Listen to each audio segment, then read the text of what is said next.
Welcome back to the free and open course on real customer service. We will learn today how to be charismatic and friendly in customer service and how an attendant can be a more likable person to strengthen your bonds with your customers. Hit thumbs up if you want more content related to customer services. Make sure you have subscribed to the channel too.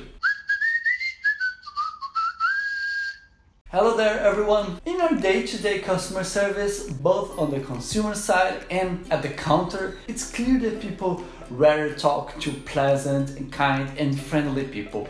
An agent who is charismatic in customer service not only manages to solve your problems or guide you, but they deliver everything in a more efficient way. It also seems less like that they are following a process, and at least there is this feeling they care about you. We have already talked about how the delivery is as important as what is actually being delivered in service. Let's see some tips on how to be charismatic and friendly in customer service with several very practical tips. Number 1, ask for your client's name and link it to good moments. This is a very repeated mantra because it's true. Learning your customer's name. I heard this for the first time when I was about 16, reading a book people in high school made a lot of fun of me for, how to win friends and influence people. Know the names of your customers. For the first interactions, you greet and let the conversation go on if necessary, but at the next opportunity you have,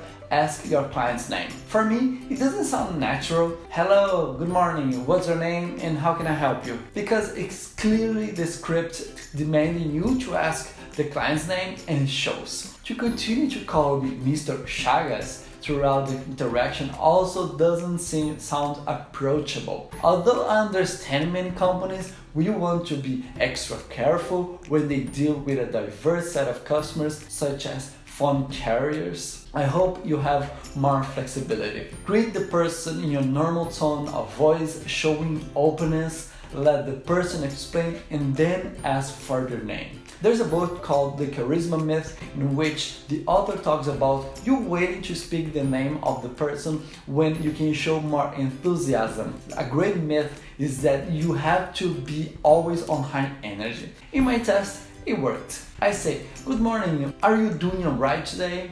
And then, wonderful job. This is a really cool feature of the software, let me help you. We'll talk about this in depth on the next point.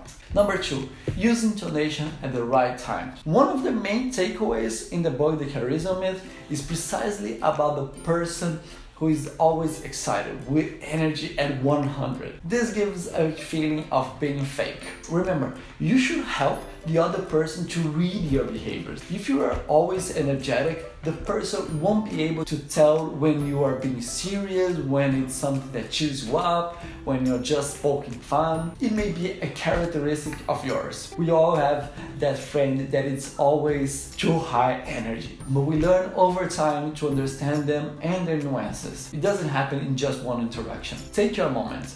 When trying to look more friendly, we often fall into the temptation to look energetic all the time, but it doesn't work in real life and can have the opposite effect. And as I said, it's even good you refrain from doing that so people can understand how you work. Practice it by recording yourself, telling your own life story, for example, comment on funny, serious, sad moment, and see how you do. Another alternative is to simply watch how other people do, writing down what you notice. Number 3, be positive, being an energetic person. Although you don't want to be high energy person all the time, you have to be the person who brings energy to the relationship. A clear example of when to do this. Your customers are also likely to come to you when they want to try out features. Look for new features or buy new items. This is a great opportunity for you to demonstrate your charisma by congratulating them on their choice, showing it is a super cool situation. Be the person who celebrates, who responds with positive signs, interjections such as how cool, interesting, wonderful, great. Needless to say, all of this adapted to your context. In the same way, you can play with the energy in your speech. If you are a slow talker by default, try to balance this by speeding up your pace. Watch notorious interviews like Emilia Clarke, the actress who played Daenerys in Game of Thrones. She's known for her constant enthusiasm. I'm going to recommend that you watch the video analysis of the channel Charisma on Command about her interviews. The same also applies to uncomfortable situations.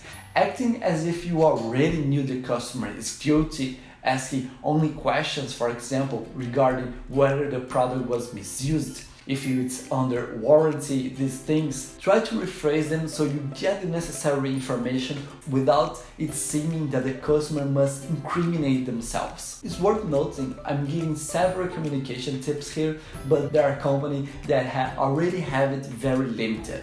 And for you to be more charismatic, you have to find loopholes. Number 4, observe your body language. Here's what happens. As I mentioned in the lesson on emotional intelligence in customer service, it's critical we take responsibility for how we act in causing certain reactions in other people. The same goes for positive emotions. Observe your posture. For this reason, many training sessions are recorded or even in which participants receive feedback on their posture so they can correct it. Besides that, recording yourself for sure will help you train how to be charismatic and friendly in customer service. Some physical traits that show greater openness and charisma: more open eyes, raised eyebrows, and to be slightly inclined towards the person. A more withdrawn, stooped, or even distant posture can demonstrate a lack of empathy and disinterest or discomfort. When dealing with your clients in person, it's important you show interest even when you are not speaking, smiling with the attitude of someone who is interested. Take this photo for example. You can also demonstrate this through positive signaling from an active listener, such as reactions to what the person is saying without interrupting them, with specific interjections indicating that you are listening. Some of these signs are nodding your head in agreement, even tilting it a little to the side, moving your mouth, saying yeah, looking directly. It's even easy to understand by visualizing the opposite, negative posture. Arms crossed, lack of expression, resting your head on your hand, scratching the back of your neck. All of these are signs of disinterest or discomfort. It's very difficult for you to observe yourself while doing this, but here my approach is to know what causes these states and put yourself in a positive posture before the fact happens. It's all about training and conditioning yourself. Number 5, praise your customer and the situation without being condescending. One way to use the positive language and enthusiasm mentioned in points 2 and 3 is to praise your clients. It is not to praise directly, saying how amazing they are and that you care, although it is, yes, very nice to be done. When a customer comes and says they would like to understand how the loan works, for example, from the bank's application, as it has happened to me, the first thing the attendant told me was, "Really? How cool, I'm already hoping that everything will work out." I had mentioned in a line the reason for the loan. Another example, your customer wants to better understand how to upgrade their plan. You can congratulate them on their decision to think about it. Not only have other customers giving your company good feedback, thinking about this new tire is a sign your customer's business is doing well and you are very happy about it. Or even for trivial situations. So think about it, how you can insert small positive statements during your interactions. Of course, you must think twice to not sound fake or disingenuous, because no one wants to feel you are being positive just to incite purchase. A common example of this is in clothing stores, when clearly the attendant will say you look good in any outfit. One way I've seen this compliment happening in a nice way was when the person gave me suggestions on how to best use the clothes. Number 6, use kind words. One way for you to be more charismatic in customer service is obviously using kind words of affirmation. Maybe you should have noticed, but whoever lives with me notices this much more. I use a lot of great, awesome, cool, and these things to signal that I am listening or agreeing. In Portuguese, it doesn't sound childish as in English may. Over time, you increase your scope of interjections to escape the repeated yeah responses as people are talking. Likewise, you will gain more respect from your customers if you act more gently in your statements. It's a very common case, especially when dealing with delicate situations or angry clients, that you are seen as rude if you keep on repeating yourself with apathy. But the whole tone of the conversation can be changed so it's not seen this way. Therefore, even when it's a problem of misuse, for example, by the customer, don't say it directly. Comments. Understood. I believe that I didn't explain at the beginning of our conversation, but the correct way to use this advice is like this. Let me help you further by showing you where you can easily find this information in the manual, here on this page.